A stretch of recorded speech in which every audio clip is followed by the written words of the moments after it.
नमस्कार। कैसे हो आप सभी लोग? संभवतः अच्छे होंगे। मैं हरिओम आप सभी का स्वागत करता हूं हरिओम सर जीएस में। तो हम लोग क्या पढ़ रहे थे? एनसीईआरटी सीरीज पढ़ रहे थे।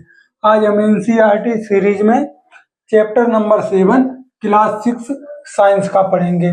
क्या पढ़ेंगे? Chapter number 7। आइए देखते हैं आगे। और जिन लोगों ने भाई चैनल को सब्सक्राइब नहीं किया सभी लोग सब्सक्राइब कर दीजिए, शेयर कर दीजिए, लाइक करते रहिए। हम कोशिश कर रहे हैं वर्णमाला की क्लास लगभग पूरी कंप्लीट ले एक दिन। आइए देखते हैं। गत और दूरियों का मापन। गत और दूरियों का मापन आज हम लोग पढ़ेंगे क्लास 6 की चैप्टर नंबर 7। क्लास 6 का चैप्टर नंबर 7 हम लोग क्या कर रहे हैं? एनसीईआरटी सीरीज कर रहे हैं। आइए देखते हैं गत और दूरियों का मापन। चैप्टर का क्या नाम है? गति और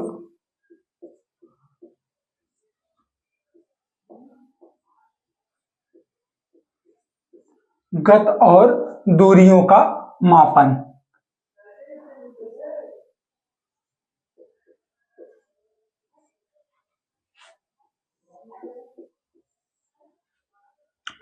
गत और दूरियों का मापन। गत और दूरी में आप लोगों को नाम से समझ आ रहा होगा किसमें हम क्या पढ़ेंगे? दूरियां पढ़ेंगे, गत पढ़ेंगे, मापन पढ़ेंगे। भाई तीन शब्द दिए गए, तीनों का मतलब हम समझेंगे। तो इस चैप्टर में इतना ही है। आइए हम देखते हैं दूरी। पहली हेडिंग क्या डालेंगे? दूरी। पहली हेडिंग दूरी यानी कि डिस्टेंस। डिस्टेंस दूरी। दूरी दूरी कैसी होती? मतलब दूरी इस तरीके से आप कह सकते हैं कि हम मतलब एक कुछ मतलब दूरी जो होती है वो निगेटिव नहीं होती, पहली बात। क्योंकि अगर हम आगे चले या पीछे चले, आगे इधर चले या इधर चले, मतलब हम चारों दिशाओं में किधर भी चले, दूरी हमेशा क्या रहेगी? पॉजिटिव रहेगी। आइए पहला पॉइंट लिखते हैं। कुल तय किया गया पथ या कुल तय किया गया पथ की लंबाई क्या कहलाती है? दूरी। कुल तय किया गया पथ या किया गया पथ की लंबाई, पथ की लंबाई क्या कहलाती है? दूरी। दूरी कहलाती है। क्या कहलाती है? दूरी। दूसरा पॉइंट क्या बताया हमने? दूरी कभी भी निगेटिव नहीं होती है। आगे लिखिए, दूरी सदैव कैसी होती? धनात्मक। दूरी सदैव धनात्मक होती है। दूरी सदैव कैसी होती? धनात्मक होती है। दूरी सदैव धनात्मक होती है। दूरी कभी ऋणात्मक और शून्य नहीं होती है। अगला पॉइंट देखिए, दूरी कभी ऋणात्मक या शून्य नहीं होती है। दूरी कभी भी ऋणात्मक या शून्य नहीं होती है। दूरी कैसी राशि होती है? दूरी एक अदिश राशि होती है। दूरी कैसी राशि होती है? अदिश राशि। अदिश राशि। दूरी कैसी होती? अदिश राशि होती है। दूरी वैसे विस्थापन जो दूरी होती है वो कैसे, मतलब उसका जो मान होता है वो एक से क्या होता है? बड़ा या बराबर होता है। आगे देखिए, दूरी दूरी को किससे नापते हैं? पारसेक में। दूरी को किससे नापते हैं? पारसेक। यानी कि सबसे लंबी दूरी क्या होती है? पारसेक। आगे पॉइंट लिखेंगे,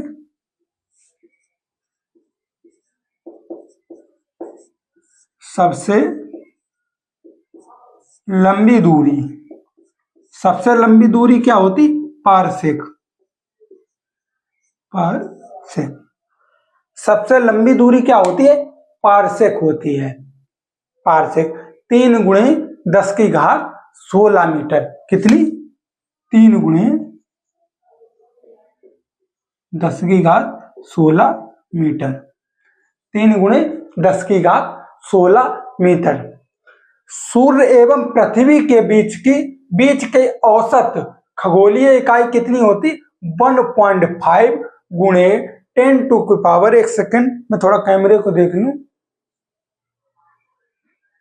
ठीक है, हमने क्या बताया? सूर्य एवं पृथ्वी के बीच का औसत या औसत दूरी खगोलीय इकाई में कितनी होती है? 1.5 गुणे 10⁻11 मीटर। कितनी बताई हमने? 10⁻11 मीटर। किसके बीच? सूर्य एवं पृथ्वी के बीच। सूर्य एवं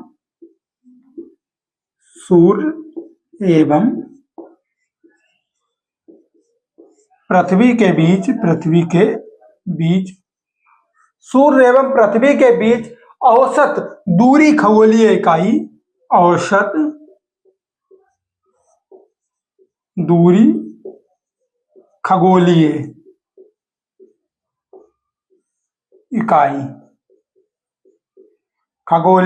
इकाई कितनी हमने बताई? 1.5 इंटू 10⁻11 मीटर। इसके बाद हम लोग पढ़ेंगे गति। आप लोग ये लिख लीजिए या इसका स्क्रीनशॉट ले लीजिए। इसके बाद हम आगे चलते हैं। इसके बाद हम लोग क्या पढ़ेंगे? गति पढ़ेंगे।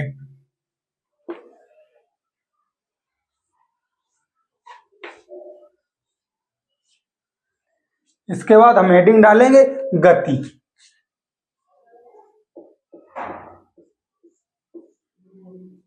इसके बाद हम पढ़ेंगे स्पीड। क्या पढ़ेंगे? स्पीड। आइए देखें, स्पीड क्या होती? निश्चित समय में तय की गई दूरी को क्या कहते हैं? गति कहते हैं। निश्चित समय में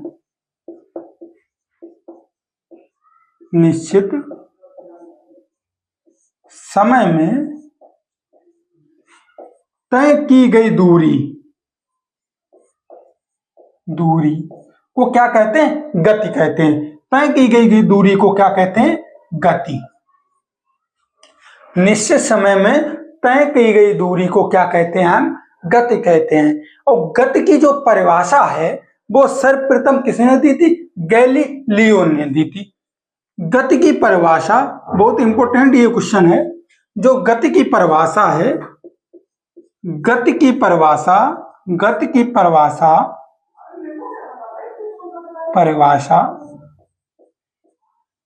सर्वप्रथम किसने दी थी? गैलीलियो ने दी थी। गैलीलियो।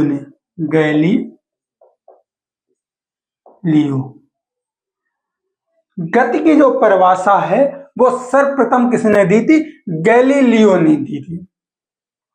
आगे देखिए, परिभाषा के लिए गैलीलियो ने पीसा के मीनार से क्या किया था? प्रयोग किया था।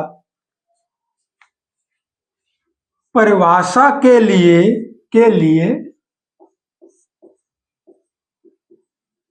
गैलीलियो ने, एक सेकंड, ये छूट गया। गैलीलियो ने पीसा की मीनार से क्या किया था? प्रयोग किया था। गैलीलियो ने पीसा की मीनार से क्या किया था? प्रयोग किया था।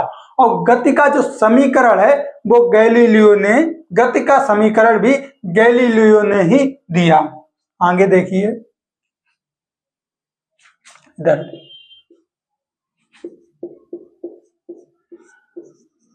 गति का समीकरण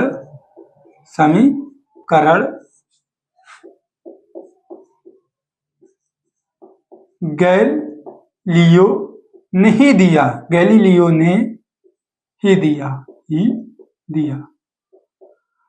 गति का समीकरण किसने दिया? गैलीलियो ने। लेकिन गति के जो नियम है वो किसने दिए? न्यूटन ने। गति के जो नियम है वो किसने दिए? न्यूटन ने। आइए इसके बाद लिखते हैं आगे। आप लोगों ने लिख लिया या स्क्रीनशॉट ले लीजिए इसका। इसके आगे लिखते हैं हम लोग, समीकरण अभी पढ़ेंगे। हमने क्या बताया, गति के जो समीकरण हैं वो किसने दिए, न्यूटन ने।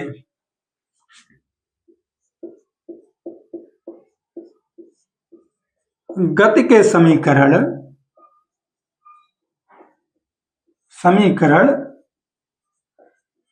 न्यूटन ने दिए।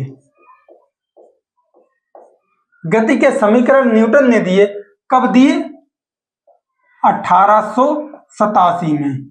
एक सेकंड, 1687 में दिए, हमने गलत कर दिया। न्यूटन ने कब दिए, 1687 में, 1687 में।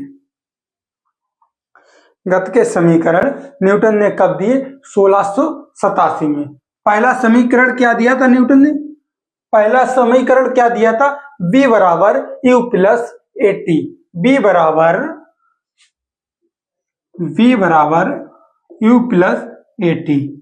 पहला समीकरण क्या दिया था, v बराबर u प्लस एटी। ये किसके किसके बीच में ये संबंध दर्शाता है, वेग और समय के बीच में, वेग और समय के बीच में।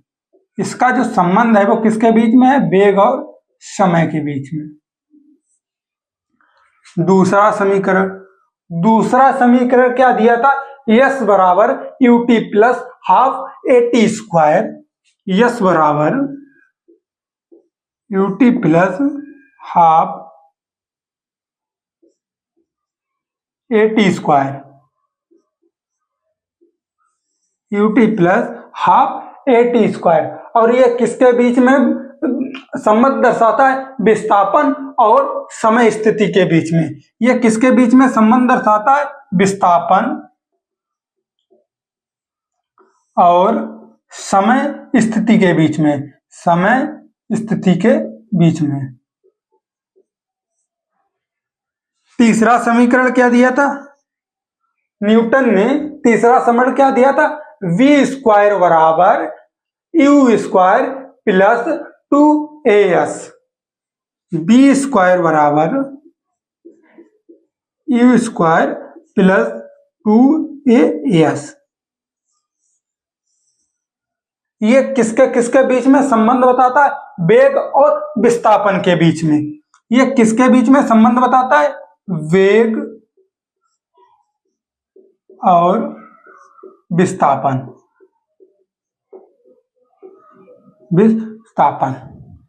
ये किसके किसके बीच में संबंध बताता है, वेग और विस्थापन के बीच में। इसके बाद हम क्या पढ़ेंगे, मापन। इसके बाद हम लोग पढ़ेंगे मापन। आइए आगे चलते हैं, आप लोगों ने लिख लिया होगा, स्क्रीनशॉट ले लीजिए। इसके बाद हम लोग पढ़ेंगे मापन, अगली हेडिंग डालेंगे मापन, मेजरमेंट। अगली हेडिंग क्या डालेंगे, मापन या मेजरमेंट। आइए मापन देखते हैं। मापन जो जो मापन की जो प्रथा है वो कहां से चली थी, मिस्र से शुरू हुई थी। मापन की जो प्रथा, ये जो प्रथा है वो सर्वप्रथम, मापन की प्रथा सर्वप्रथम कहां से शुरू हुई थी, मिस्र से, मिस्र से। किससे, हाथों से मापने की। कैसे, हाथों से मापने की प्रथा कहां से शुरू हुई थी, मिस्र से शुरू हुई थी। आगे देखिए, 1970 में फ्रांसीसी मीट्रिक पद्धति की शुरुआत किया। क्या किया, मीट्रिक पद्धति की शुरुआत कब की, 1790 में। आगे पॉइंट लिखेंगे, 1790 में फ्रांसीसी, किसने, फ्रांसीसी ने,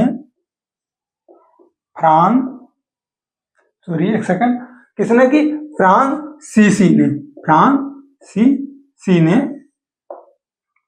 फ्रांसीसी ने क्या किया, मीट्रिक पद्धति की शुरुआत की, मीट्रिक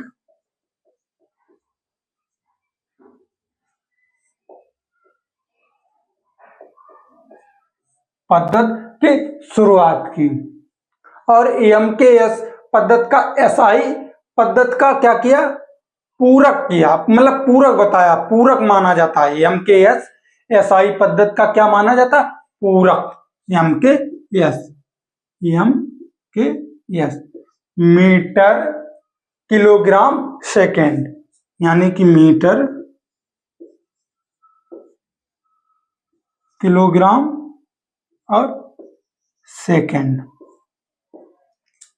और ये चैप्टर यहां से हुआ खत्म। इसके बाद हम पढ़ेंगे कुछ महत्वपूर्ण तत्व और उसके बाद हम लोग देखेंगे आगे।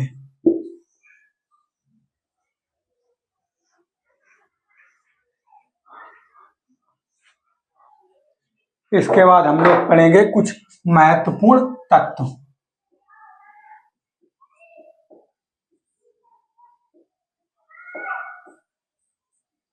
इसके बाद हम लोग क्या पढ़ेंगे? महत्वपूर्ण तत्व। देखिए आगे हमको पढ़ते चले जा रहे।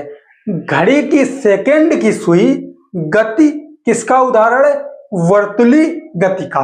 घड़ी की सुई और गति, लिखिए घड़ी की सुई और गति किसका उदाहरण है? वर्तुली गति का। वर्तुली गति का किसका उदाहरण है? वर्तुली गति का। एक निश्चित समय अंतराल के बाद दोहराती है, इस गति को क्या कहते हैं? आवर्ती गति। पहला पॉइंट। दूसरा पॉइंट, एक निश्चित गति पर दोहराती है, इसे क्या कहते हैं? आवर्ती गति। आवर्ती गति। आगे तीसरे नंबर पर देखें। स्कूल में पहली घंटे समय अंतराल व्यक्त करता है या नहीं? बिल्कुल नहीं। एक प्रकाश वर्ष होता है 9.46 गुणे 10 की घात 15 मीटर। तीसरा पॉइंट, एक प्रकाश वर्ष होता है 9.46 गुणे 10 की घात 15 मीटर। एक प्रकाश वर्ष कितना होता? 9.46 गुणे 10 की घात 15 मीटर। और एक पारसेक बराबर कितना होता? 3.26 प्रकाश वर्ष। एक पारसेक बराबर